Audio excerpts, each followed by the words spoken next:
পড়াশোনা শুধু পাঠ্য বইয়ের গণ্ডির মধ্যেই সীমাবদ্ধ থাকেনি। সেই গণ্ডি পার করে ছাত্রছাত্রীরা প্রতিনিয়ত পাঠ নেন মূল্যবোধ, শৃঙ্খলাপরায়ণতা, স্বাস্থ্য ও সামাজিক বিষয়।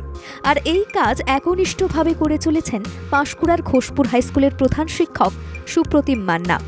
ছাত্রছাত্রীদের মধ্যে সুঅভ্যাসের পাঠ প্রতিনিয়ত দিয়ে চলেছেন তিনি।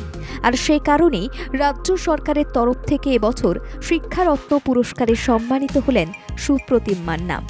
সুশিক্ষা যে সমাজে সুপথে চালিত করে তা ক্লাসে পড়ানোর সময় উল্লেখ করেন তিনি। কিভাবে একজন ভালো নাগরিক হয়ে ওঠা যায়, কিভাবে দেশ ও দশের ভালো করা যায়, পরিবেশকে কিভাবে সুস্থ রাখা যায়, মূলত সেসবই তার ক্লাসে উঠে আসে।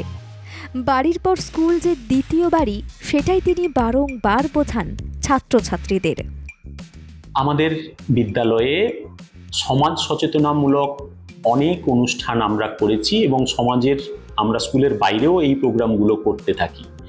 আমরা নাবালিকাদের বিবাহ রোধে অনেক প্রোগ্রাম করেছি, তাতে পাঁশকুড়া পুলিশ স্টেশন আমাদের সাহায্য করেছেন, ওনারা এগিয়ে এসছেন।